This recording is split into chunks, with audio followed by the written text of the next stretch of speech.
Hi, and welcome to the second hour of Mindshifters Radio. Today is Thursday, September 25th, 2025, and we welcome you to the show. There'll be a few more people pop in here in just a moment, and I'm going to turn it over to Michael while I go change a little boy, and I'll be right back. What are you going to change him into, honey?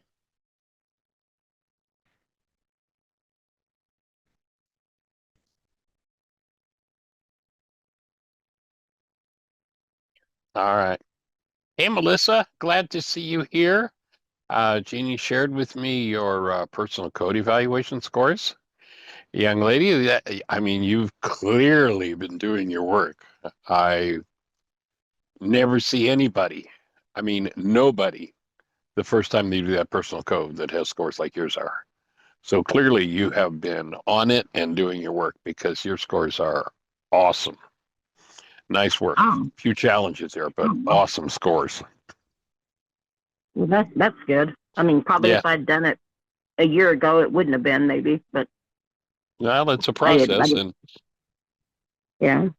I actually do the evaluation every once in a while myself just to kind of see where my own faltering is, because of course this mind, who was it? There was a scientist, a Nobel Prize-winning scientist, that said we need to bend over backwards to see our own faults, and so having that evaluation to really look at it is really powerful. But your scores are just amazing. Like nobody first time around. Nobody ever has scores like that. So Well, that's congratulations. good. Yeah. Well, thank you. I appreciate it. I'm still a little confused about, I guess, how to work on it, but I'll get there. I'm watching Well, the videos and trying to figure out what to do, but I'll get there. okay. Well, as you watch the videos, make note. If there are any questions, well, gee, I don't quite get this. Then, no, that's what we're here for. So please, if you've got any questions from watching the videos, now's the time to ask, or Okay. anytime Yeah. I on the do. show. Yeah. Ever since I went through chemo, my short-term memory's bad, and what I usually do is watch a video once, and I have all these questions, and then I go back and watch it slowly, and I write stuff down. Yeah. So Yeah. I've I'll have always to get to found that that bit because the shortest memory pen is a pencil is always better than the longest memory. yeah, I just No. I watch almost all your videos at least twice. I get so much more out of them that way, and that's just what I've been doing. So I haven't got far. I can't even remember. I mean, other than I was just surprised that just the eating part of it wasn't through the roof. Number one, I mean, I remember that was because I feel like that's like my biggest everything is that I don't eat right, and now I can't remember what the rest of it was. But I mean, Now, did you anyways. did you uh, did you get hooked up with the food program, with the No, intensive food no, program? no, I haven't yet. Right after I did that, I ended up back in my mom's again, and I'm just now Mm, back home again. So I haven't, how's I she, haven't done that how's yet. she, So how's she doing? yeah, good, way better. I Okay. mean, lots better. So Oh, that's good. Well, if you just drop Jeanie on Facebook a friend request and just say you need a link to the food program, she'll send you that, and then she'll set up so that you've got a password for the um, Trello app, which has the actual recipes in it and such. So you've got free okay, access to that with the codependence course as part and parcel of it. okay, all Cool. right, yeah, I'll do that, and I'll go through the rest of it and see what questions I come up with too. Cool. But yeah, Okay. it was interesting. So Well, a lot of people when they do it go, well, it isn't clear. I mean, like, was it this or was it this? Was it that or was it that? And that's the genius of that evaluation is that you have to question yourself on every one, and that's how the scoring is brought about because the choices you make, and there's nothing black and white about any of them. And of course, you probably noticed that in a couple of places there's a question. Well, gee, I already answered that one. How come they're asking that again? Well, yeah, when you mhm. when you've got one set of brain cells firing because of where the question's couched here, and then 10 minutes later there are fully different set of questions, and it's right in the middle of that set of questions, whole different set of brain cells is firing. And if you answer it one way in one place, and then with different brain cells firing, you answer it another place, that's how we get to the validity score. So it's really well set up, and I've been using that now. I put thousands of people through that in the last 45 years, and it is at least 95 to 98, maybe even 99% accurate. It really does tell the story. So Really? cool. Yeah, I think it really gave me some stuff to think about. It really did. Awesome. And Well, glad it's carrying forward. And I'm again, glad to hear I'm heading in the right direction. So, oh, you you are definitely heading in the right direction with those scores. They're really so on target. So that's good. I feel cool. like it's good to hear it kind of confirmed, I guess. So, well, any other questions or thoughts? not for me. Okay, cool. Okay, well, anybody else that's with us have any thoughts? Anything happening in your world that we can support you with?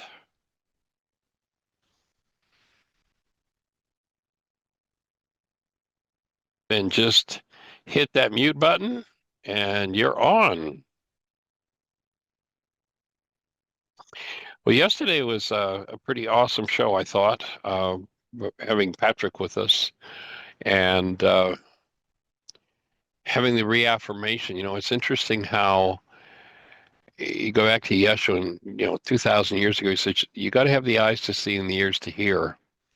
And I had an experience 2 mornings ago that gave me the eyes to see and the ears to hear, helped me to build the brain cells for an experience I had had with Patrick 20 some years ago when he did his centerline balancing process with me.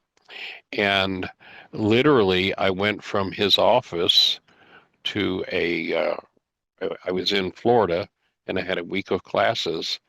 And that night, my mind was the clearest it had ever been, was the most connected.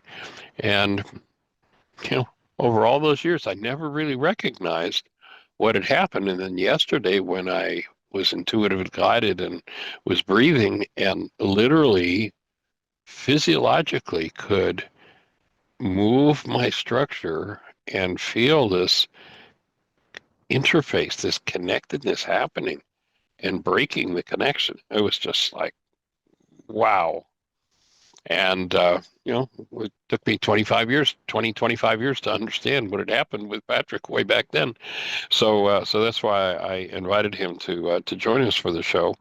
And for those who had requested that he join us, it looks like he's probably going to do that. We had a conversation after the show yesterday, and he's about 99%. We're going to look at, he would like to, he's got a 3-hour class that he does, and he would like to get it on video. So I think we're going to maybe set it up and get a videographer. If anybody knows a videographer that might be interested in doing some sort of a barter or exchange, that would be cool. And we're looking at, if we find a videographer that'll do it, that will video his class. And normally the intuitive development intensive, the hands-on energy field work, is not a part of that intensive. However, if we have a videographer there, I'm going to make it part of the intensive, so it'll be kind of like a bonus for everybody, and we'll get that videoed. We do have a video. Actually, Patrick came up to Springfield last year, and we did a video. And it was interesting. We had rented a house and to do the quantum still point work with, and literally we set the table up. I got Patrick on the table and Jeanie was there with the camera to do the videoing. And literally within about a minute of starting the video, a city truck outside started hammering away at concrete. And I mean, we did the video, but the background noises, bang, bang, bang, was crazy. So anyway, if anybody knows a videographer that might be interested, we'd be willing to work out some sort of a barter with them. And I'd like to get some of the intuitive development class, the introduction of the work and such, maybe the why is this happening to me again workshop videoed again. So anyway, that's what's happening, and I would love to open the space if anybody has any questions from yesterday, anything we can support you in. Then just push that mute button and let's talk about it. What's on your mind? And welcome, Judy. I'm glad to see you're here. It's interesting that only your phone number is showing up in the dialogue, but when I open it, your name is there. So glad you're joining us. We haven't seen you in a while. I hope everything is really doing well in your world. And way out there in the west in Missouri. So anyone have a thought, question, answer for us, an idea? Otherwise, I'm going to start on a trail and, go ahead for it, Melissa.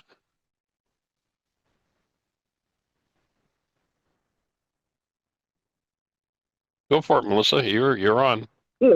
I'm sorry. I didn't hear you. I moved. I do actually have a question. Shouldn't take too long. Yeah. And again, my brain isn't remembering the name of it. You did that. You explained to us how to do that thing about like helping with pain.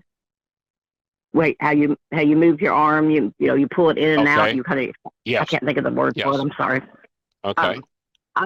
I had been using that on my arm that I hurt, and when I use it, it just instantly makes it feel better and everything. And right. it worked for a while, and then the pain kept coming back, and I keep doing it, and it helps when I do it some now, but doesn't get rid of it. But what I've noticed, and thought maybe you might have an explanation for, is the pain in my arm now is moving. Is that anything that? I mean, now instead of just having one spot in my arm, it's going all the way from my shoulder to my wrist at different times, and I can't get it to stay away. Mm-hmm. Okay, well, first of all, the process we talked about is Ortho-Bionomy, and we can go over it again. But you remind me way back in the early days, this goes back 45 years ago, I was down in South Florida, and there was actually a Catholic priest there who was having problems with his back, and that's back when I had a practice, and he came to me, and I was working with him. And we literally spent over a month when I started, and the pain had been in this place in his back for, I don't know, it's years ago now, but for a long time it had been there. And as soon as I started to work on it, it moved from one place back to a different place in his back. And then it moved to his hip, and then it moved to his shoulder. I mean, I literally, for over a month, chased it around his body. We would laugh about it because it's like he thought, oh, I got this physical thing going on. And, of course, when you listen to Einstein says, on such things as matter, we have been all wrong. What we have heretofore called matter is energy. Energy whose vibrations have been so lowered as to be perceptible to the senses. There is no matter. So matter doesn't exist. You don't have a body. You have an energy system. And if there are things that you don't want to deal with, you hide them from yourself. Yes, they're going to show up as pain. And when you start opening up one place, yes, you can unconsciously move it to another. In fact, there's a whole system of medicine that was developed, or at least a diagnostic system called TMS, Tension Myositis Syndrome, was a term, a diagnosis invented by a medical doctor who was a back surgeon, a guy named John Sarno. This guy passed away a couple of years ago in his 90s. In the last couple of decades, as a back surgeon that he practiced medicine, he never did any more back surgery. He stopped doing back surgery like decades before. And what he would teach people was, and he had the best definition of back pain that I ever heard, he would teach people that their back pain was unconscious rage. And when he taught them that and invited them to start to own their rage, their back pain would go away. And he shares there's actually a very inexpensive and a very well worthwhile renting, or you can buy it, I think, for $15. But if you go on Amazon, you can rent the movie Saved by Sarno, Sarno, Saved by Sarno. And I've had a couple of people over the years who've had debilitating, like in bed for weeks at a time type back pain. In order to get from my bed to the toilet, I have to crawl on my hands and knees type back pain. Got to cut 3 different people who, while they're watching that video, had their back pain go away. That's awesome. So tension myositis syndrome, and here's how he explains it. He says it is totally physical. This is a physical problem, but it's totally caused by the mind. And here's how he explains it. That when there's something I don't want to look at, and I want to hide it from myself, I create a tightening or a resistance in my muscles, tension. That tension tightens around blood vessels. The blood vessels, when they're tightened around, have restricted blood flow. When there's restricted blood flow, you don't get enough oxygen to the tissue. And Sarno's take is that a 5% reduction in oxygen means that the cell is in excruciating pain. So my offer would be to step into willingness, whatever you're doing with that pain that's going on in your arm that's moving around. And, to do it fully on yourself is a little bit challenging. And it's so simple to do. I mean, you learned it in 2 minutes on the radio show, and you can teach it to somebody else in 2 minutes. It's so simple. Anybody can practice it.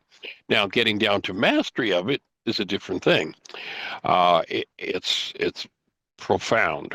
So what I would suggest is, rather than just doing it to yourself on your arm, because to fully put your arm in position and move it through all the different directions is a bit of a challenge. So I'd suggest that maybe get a friend or a neighbor that might be willing to take a few minutes with you and just teach them to go through gently those different postures and do the process for you. And you'll probably find it's more effective than doing it on your own. But I'd suggest when you notice it moving, that you just really speak to yourself in terms of, so whatever this is I'm hiding from myself, I'm willing to look at it and breathe and let yourself really listen to your body. What is it that's there that you've not wanted to look at or deal with? And then look at it and deal with it and let yourself move through it. Okay. All right. Yeah, I've actually had a couple of people do it to me, because like even my mother, when she's blind and everything, we were out one day and my arm just out of the blue started hurting so bad I could not use it. And I even had her walk through and do it because it helps even with someone like that. But should I get someone and where they get better at it? I mean, because the people I've had do it, I just kind of told them on the spot, and it kind of got me through the moment, because it's got that bad at times. Yes. My take is that if you teach someone to do it, again, it's 2 minutes. One of the bylines that goes through 2 minutes to learn and a lifetime to master.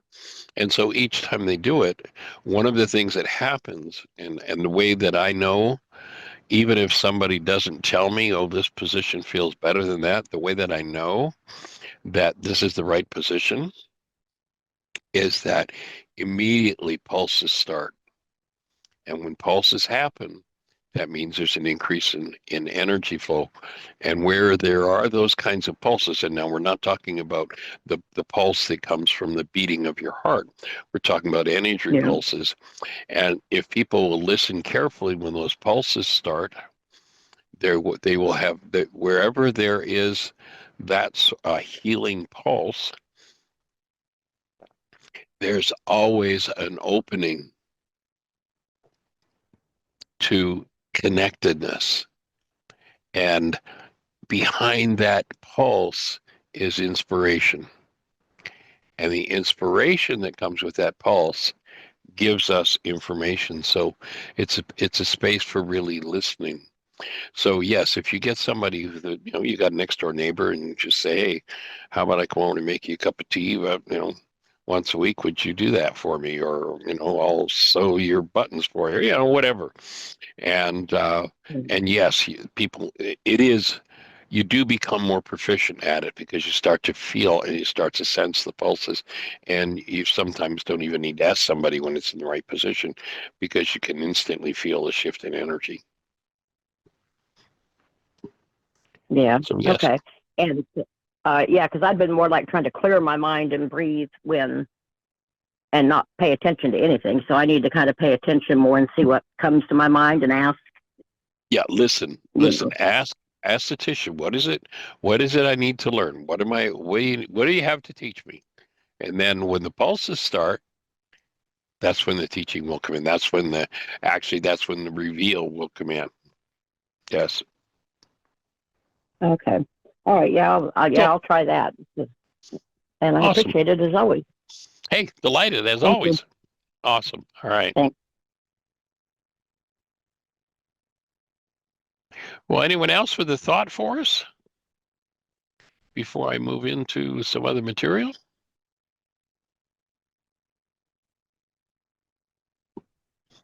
Push that mute button if you do.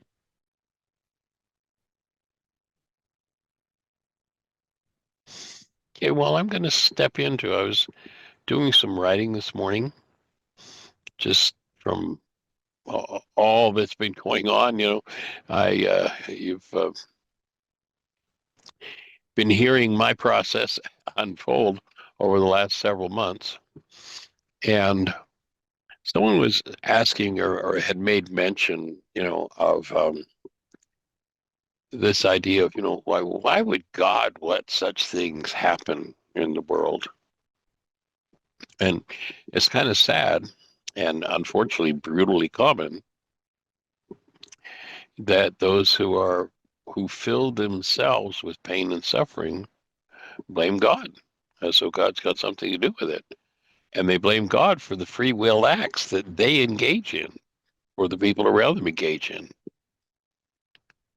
And my take is that the additional suffering brought into the world by this ignorance, this misunderstanding, and the perpetual insanity of blaming God is sadly enormous. And, if you've ever asked yourself the question, why is this happening to me again? Then please open yourself to an answer.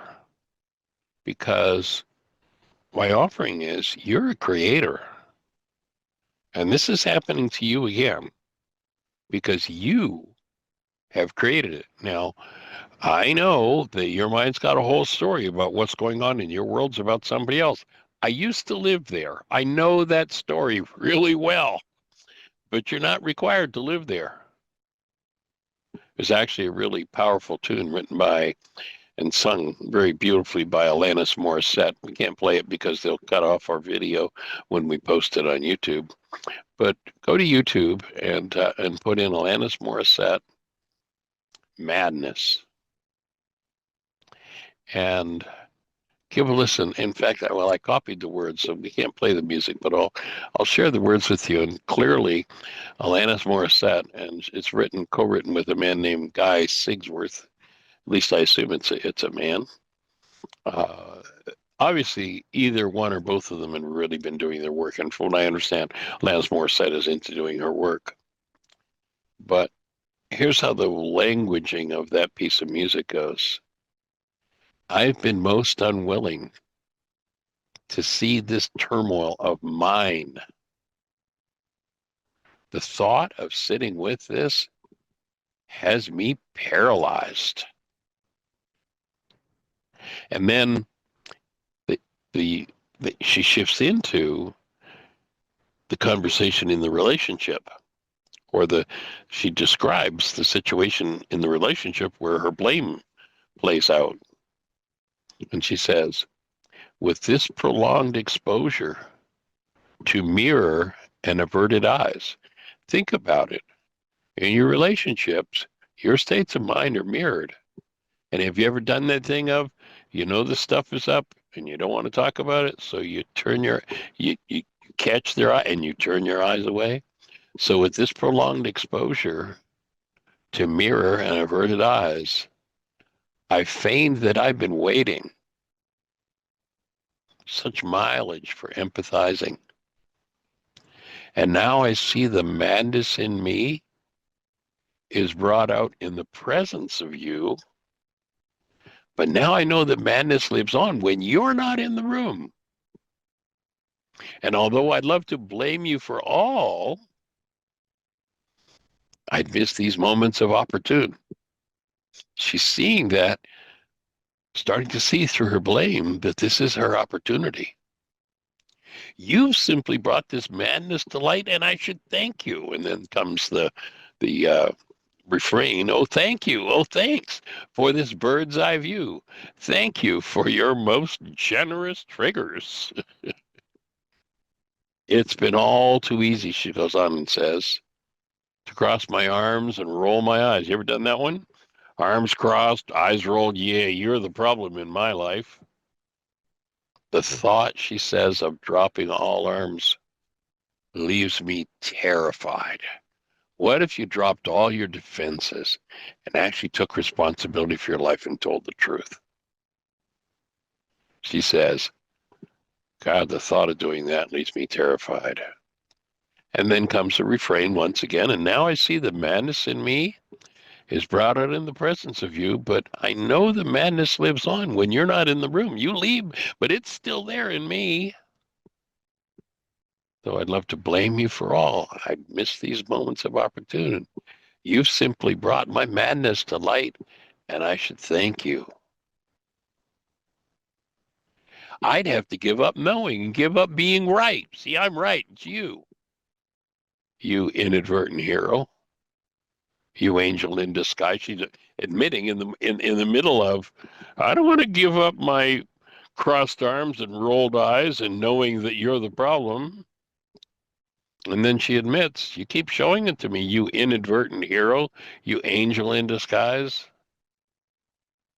Once again, the refrain, and now I see the madness in me is brought out in the presence of you. Now I know the madness lives on when you're not in the room. Though I'd love to blame you for all, I'd miss these moments of opportunity. You've simply brought this madness to light, and I should thank you. Oh, thank you. Much thanks for this bird's eye view. Oh, thank you for your most generous triggers. And as long as we live in denial, remember our definition of denial in this work. Whenever I think or speak, in even the most subtlest ways, that something outside of me is the cause of what's moving inside of me, the cause of my upset, the cause of my pain, the cause of my disturbance. When I speak as though you're the cause of it, I'm giving my mind instructions that my mind is not allowed to show me the truth of what I'm doing to myself again. Again, if you've asked yourself the question, why is this happening to me again? Or why are they doing this to me again? It's because you're a creator. But when you live in denial and you think and speak about others being the cause of it, you're saying to your mind, don't show me that I'm involved in this. Give me a picture world. Show me a construct in my mind, a perceptual construct, that it's about them. And so when we have this limited view, and, basically by the age of 4, we were all trained to be card-carrying members of the one world universal religion and blame, devout members of that religion. And that's a limited view that I'm referring to here. So a limited view about anything tends potentially to lead to incorrect perceptions and conclusions about everything. When I say you made me mad, I'm saying to my mind, don't show me that I have mad in me. Show me that they're the cause of my mad. And if I were to listen to the unconscious in that person's mind, the unconscious would say, look, you got so much puking mad in here. It's insane. Let me show you a little bit of it. Oh, you just want me to show you? Okay. So the mind will literally dissociate from the cause of your mad and build an hallucination. It's called perception. That somebody else is the cause of it. Now, when we live there, we pretend in our modern world to be so enlightened. But science admits that 95% of the universe is made up of dark energy and dark matter. 95% dark matter. What does that mean? We don't know a damn thing about it. We don't know anything about 95% of what's happening in our universe.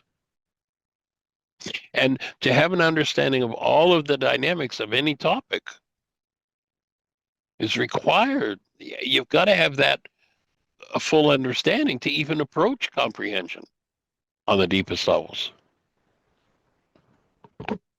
And one known fact or factor and conclusions about any topic will turn that topic upside down in a heartbeat. You know, we watch a man on the other side of the street slap a woman across the face, and we rush in, fists ready to take retribution.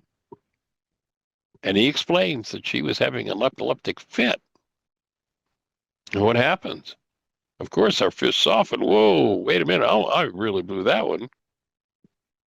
And then she says she was having the fit because he attacked her. And all of a sudden, our fists are ready to go again. At what point do we really know all the facts? The objective of this work is to develop a mind that has as much access to the truth and the facts of a situation as possible, which means that you need to synthesize and correlate a very wide range of perspectives to have this true holistic overview of life. And so basically what this work is based in, what I've done over the last 55 plus years, is that I've worked with integrating the fields of naturopathic medicine, energy systems and quantum theory, science, physics, neurolinguistics, spiritual psychology, theological truth principles, philosophy, physiology, genetics, nutrition, breath technology, mind, brain, body, autonomic nervous system research, the latest in the world of all natural whole body wellness, soil technology. You know, there's actually, I think we did a show back a year or two ago where I worked on an article. It was called Healing from the Ground Up. If you're not eating food that's grown on decent soil, you can't heal. That's how far your understanding needs to go. That's one of the things that got us when we moved here to start building soil. We were on a piece of property that literally it's built on a hill, and if you go down any more than just the soil that's under the turf that was planted on top of it, it's red and gray,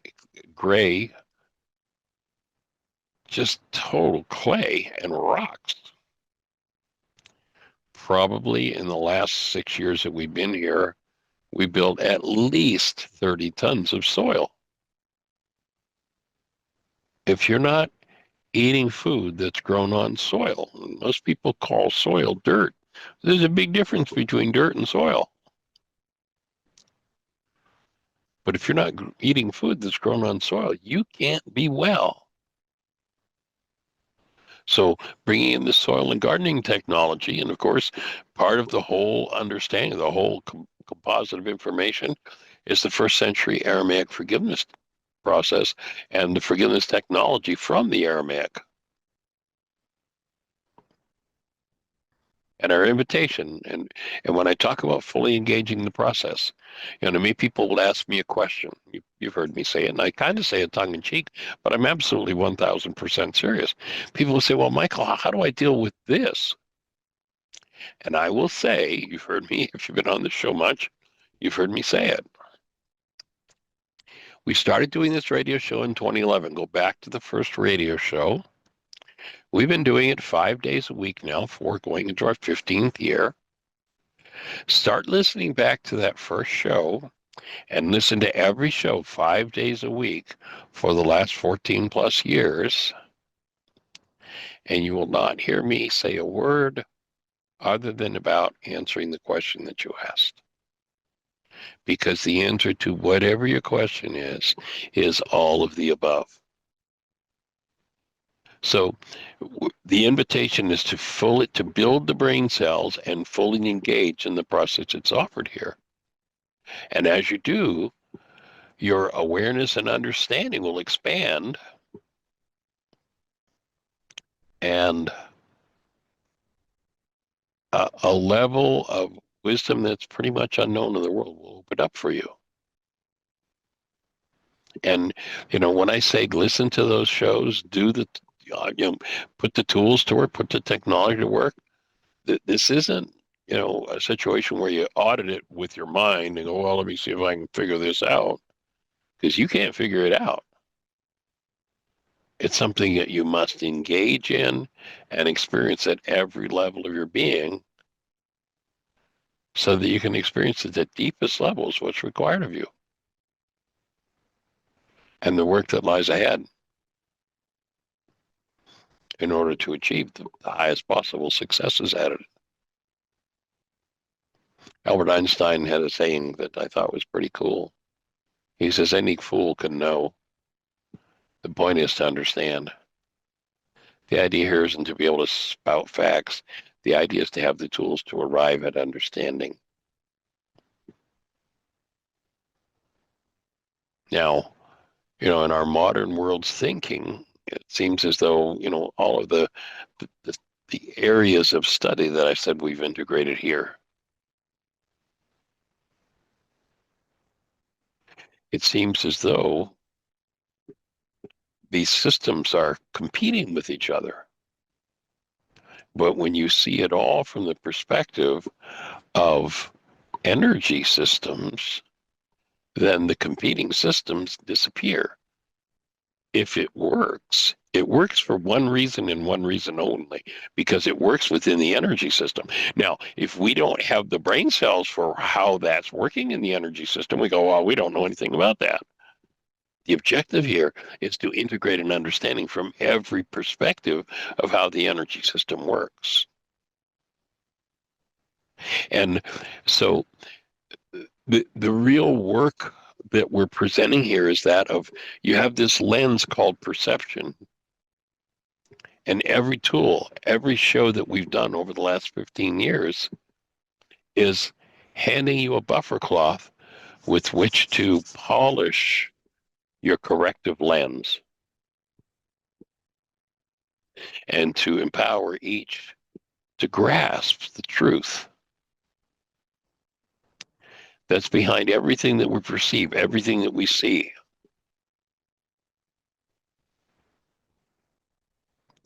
When a person knows enough about the operation of their own minds, and notice I said that, and I'll spell the word so it's clear, MINDS, plural.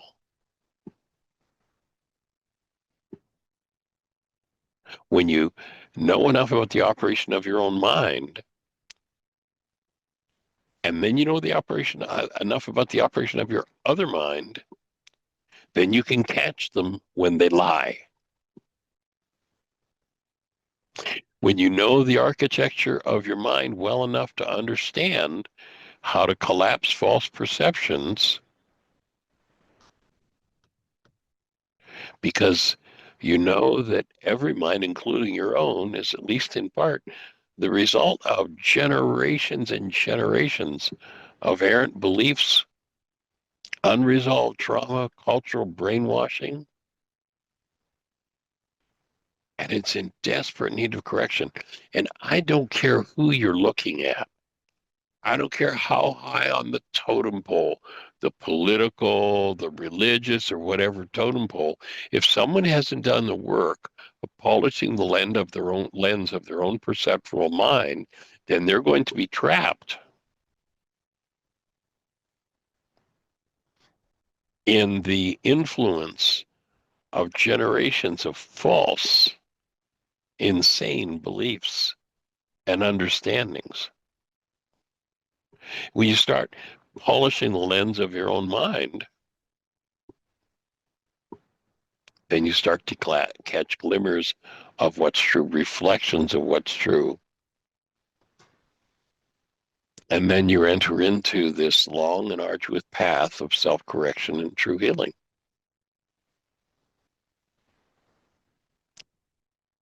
Well, people say, well, if it takes that long, why would I bother? Well, it's kind of like the best comparison I've got of that is if I said to somebody, let's say I've got a kid, my granddaughter, we're raising her. She's 7. And she says, Papa, you tell me that I should shower and wash my body every day. And you're telling me that 50 years from now, I'm still going to wash my body every day? Why would I bother doing that? Well, if you don't wash your body every day, dear heart, you're going to end up with problems. Things are going to get pretty nasty. If you don't polish the corrective lens of your own mind, if you don't wash your mind every day, and people say, well, but why would I do that piece of work if I'm not going to, Michael, you tell me there are things that you've just resolved after 30, 40, 50 years of this work. Yeah, that's right. But you know what? They're resolved. I was talking to a young man. We've got a kid that comes around here. He helps us with the garden on occasion. He's still smoking. I'm talking to him for about 4 years now about quitting. He's like, well, he and his girlfriend actually were over here one day, and they're like, well, everybody's got to die of something. It's like, you're right. That's true. That's pretty much, unless you really do your work, that is true. However, and this kid's probably, I don't know, 38 or 39. And, he's doing fairly well health-wise. But if you're going to live a normal lifespan, your health problems don't need to start until you're in your 90s. And the way you're vaping every day when you come over here, kid, your health problems have started. The popcorn lung has already started in your body, in your lungs. And in your early 60s, you're going to be suffering. You may not die for another 30 years, but it's going to be a miserable damn 30 years. Yep, everybody's got in the general belief system, everybody's going to die at some point. But you know what? You can live healthy and well, even if you're not going for eternal life. You can live healthy and well into your 80s, 90s. Some of the most productive years of your life can be those latter years. So if you really do your work and you engage in this, and it can be a somewhat arduous path, this self-correction and healing. But as you progress, as insight is gained into what works in any given system, you reinforce and strengthen the insights gained from every other discipline. I mentioned a number: naturopathic medicine, physics, psychology, spiritual psychology, theology. No, there's no conflict between them. They all work from the same set of principles, although we've chopped them up into pieces. When you allow them to be unified, because there is no separation in them, then each insight gained from one discipline opens and makes a whole new understanding available from another discipline, and a whole set of higher faculties far beyond what is thought of as the normal mind will become available and understood to you. And as we talked yesterday, there's a link in you to an interface that opens to a mind that's far beyond that of your own body. Yes, your body does have what we call your body, your energy system, has a mind of its own.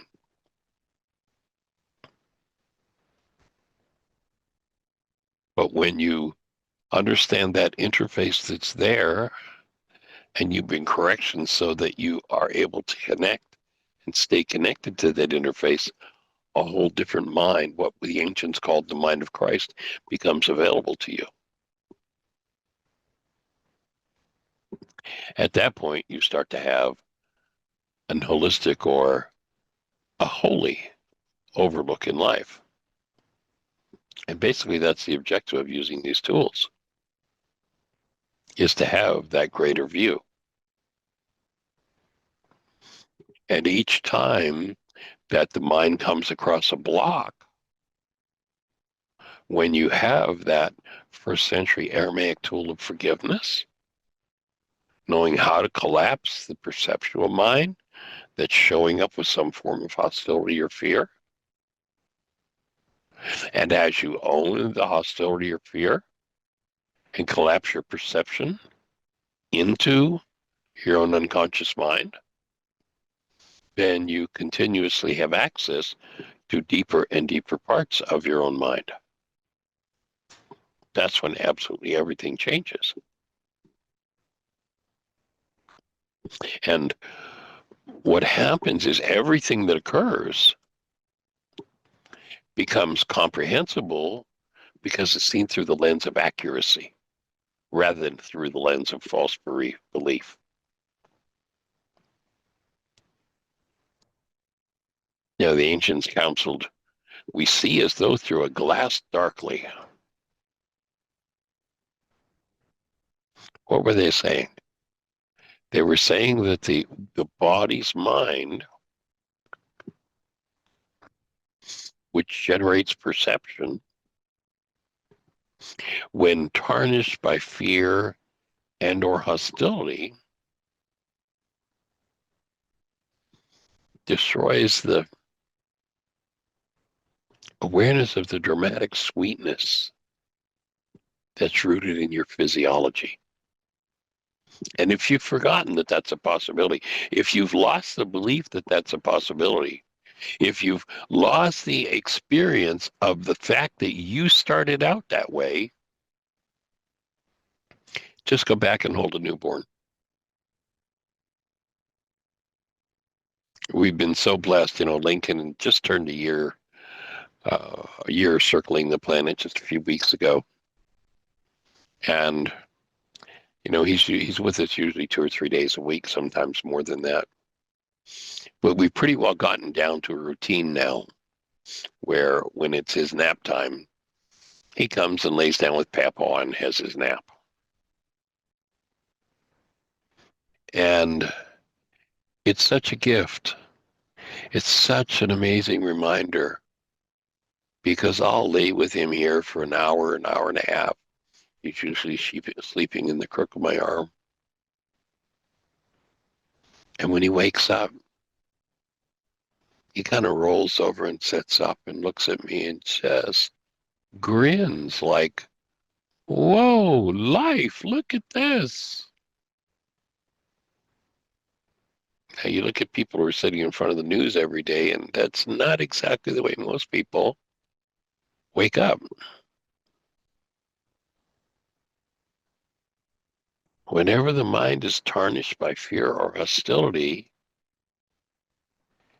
it distorts or destroys the awareness of this truly dramatic sweetness that we're rooted in, that our physiology is connected to, and it's the basis of existence. If you've forgotten that, get off your duff and get to work. Because you are designed. I mean, this little guy, it's just, I mean, he opens his eyes and he just looks at me.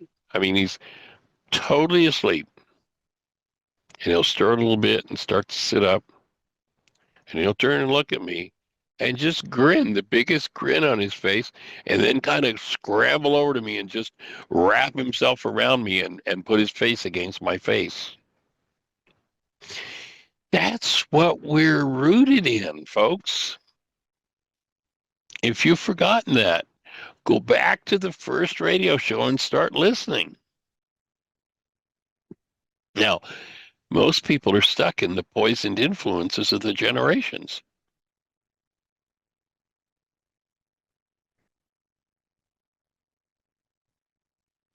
And when perception becomes poisoned by these influences, those distortions block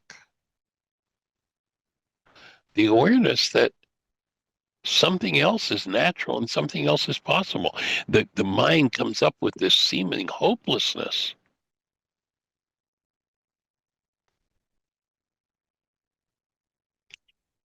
And the hopelessness comes from the fact that we have disconnected.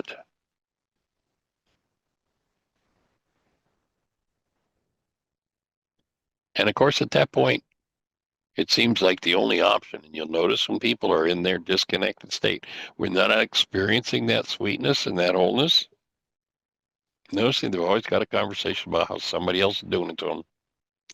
Yeah, well, if only they'd be different. Yep.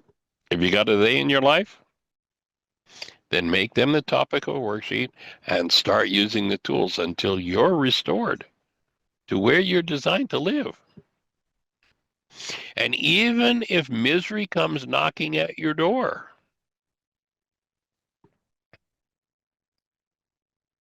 sit down with it, get out a worksheet, and work through it.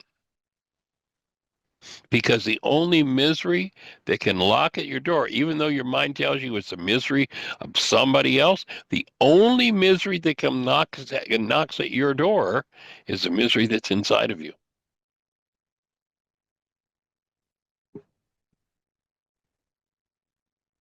And the only escape from that is taking responsibility. Life itself is the only salvation there is from the self-imposed loop of the insanity of the fear and hostility-based mind that appears to be the problem. And yes, the poison seeps in so deeply to the mind. And, you know, if you haven't had anybody in your generations have heard this conversation and had these tools, then that's what's in your genes. I mean, think about what the world has been through. The people who study, experts who say, there's actually a group in Canada that studies war, and I forget what the numbers are, but they came up with in the last 6,000 years, they estimate that about 2 billion people have been murdered in war.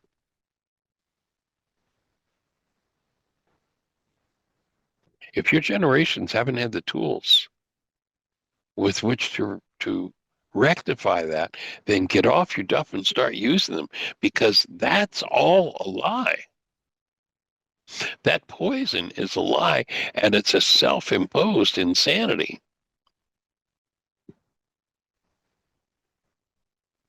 And notice the hostility and fear-based mind automatically talks about how somebody else is the problem. If that poison has seeped so deeply into your mind that it seems inescapable, then start to use the tools until perception is cleansed.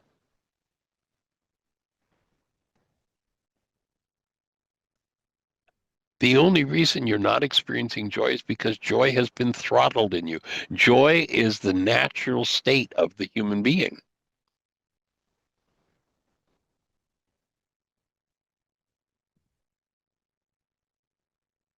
If it's been throttled in you, then notice your mind has got a reason for upset in everything that you see.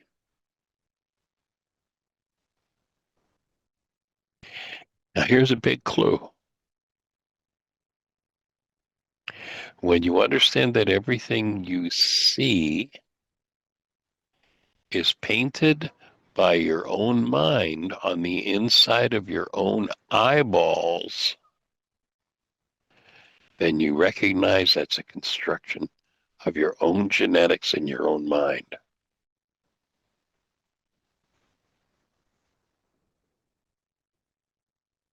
And forgiveness is the path out. If that doesn't make sense to you, I suggest when we finish the show, you go to YouTube and put in the search term Anil, Anil, SETH,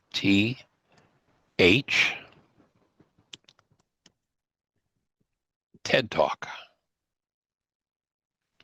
Anil Seth is a neuroscientist out of England, and he does this awesome TED Talk documenting how the constructs of the mind are nothing more than constructs of the mind. They're not out there. If you're in pain, there is not a cause of pain out there. Oh, Michael, you don't know my brother-in-law. I don't have to know your brother-in-law. Believe me, I got a brother-in-law. I used to think he was one of the problems.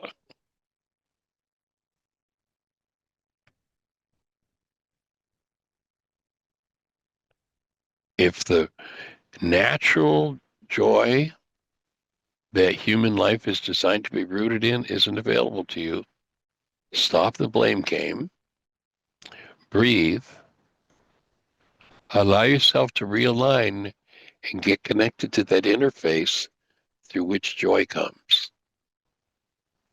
We talked yesterday about this interface. By the way, I did have a conversation with Patrick. A couple of people have mentioned that they'd really like to have him at the intensive in November. And it looks like he's probably going to do that. With a conversation yesterday, he was like 95% sure that he would like to come and be part of that intensive. And he will probably do that and be doing some classes and or maybe some private work.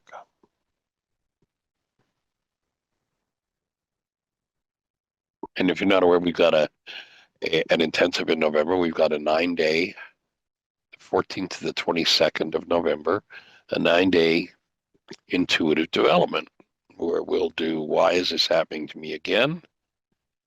And then we'll step from there. We'll do, actually, it's the only 9-day intensive where we have scheduled to do 2 still point breathing sessions.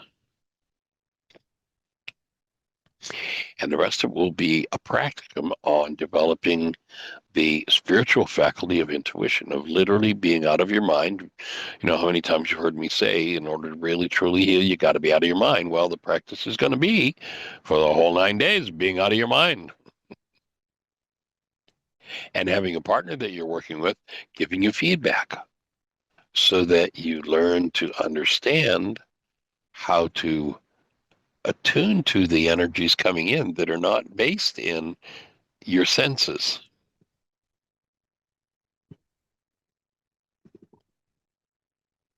So that's going to be the 9-day intensive in November.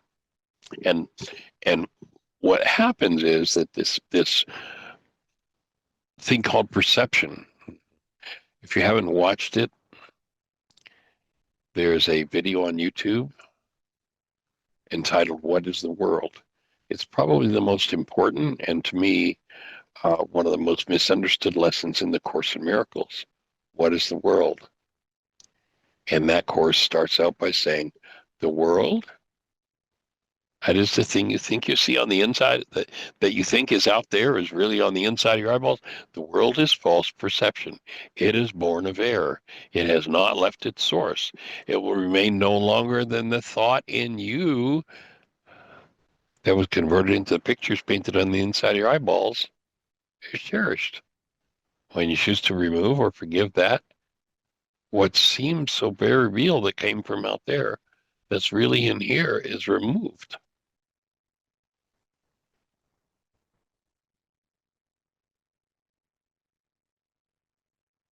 So habitual perception is a reducing valve.